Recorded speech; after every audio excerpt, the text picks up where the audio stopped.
bundan bir 70 yoki 80 yil avval Shom o'lkalarida bo'lgan bir voqea, bo'lib o'tgan voqea. Ana shu Shomdagi bir masjidning imomiga payg'ambarimiz sollallohu alayhi vasallam tushiga kiradi. Tushiga kirib aytadiki, falonchiga borib ayt, u o'sha falonchi jannatda mening hamrohim bo'ladi, do'stim bo'ladi.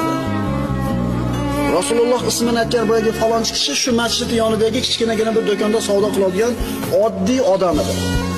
Bu haligi avf qilish, kechirib qo'yish, aybini yopib qo'yishlik masalasiga taalluqli bir amaliy misol.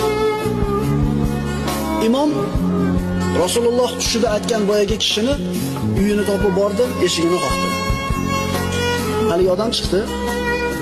Birodar dedi, menda sizga Rasulullohdan bir bashorat bor dedi. Shu asrimizda bo'layotgan narsa. Faqat Robbiz bilan siz o'rtangizda qanaqa sir bor edi? Shu sirni aytsiz, men sizga bashorat aytaman. Boyagi kishi imomdan uni sirini fosh qilmaslik va'dasini olib, voqeani aytib berdi. Vallohi bir ayolga uylangan. Oradan 5 oy o'tib tug'adigan bo'lib qoldi. Ya'ni bu ayol menga kelguncha oyog'i toyilib, fahshga yo'l qo'ygan edi. 5 oyda tug'adigan bo'lib qoldi. Mana endi uni sharmandasini chiqarib taloq qilishi mumkin edi. Ammo Alloh taolo uni meni qo'lim bilan isloh qilishini xohladi. Chunki haqiqiy tavba qilganini tushungan edi.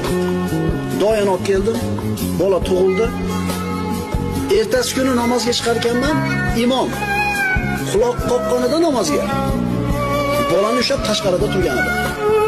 Hamma kirib ketdi. Imom Alloh akbar deb farzga quloq qoqdi. Bolani hech kimga ko'rsatmasdan masjidni tashqarisiga qo'yib, kirib imomga ergashdi. Mo sirni yopishni ko'ring. Namoz o'qib bo'lganimizdan keyin bola yig'lashni boshladi. Hamma yig'ilib atrofida jamlanib ketdi. Kim ekan? Men ham hech narsani bilmagandek bordim. Nima ekan bu deb so'rasam, qara, birov bolani tashlab ketib shu yerga dedi. Menga beringlar shuni dedi. Menga beringlar, men boqib olamiz buni dedi.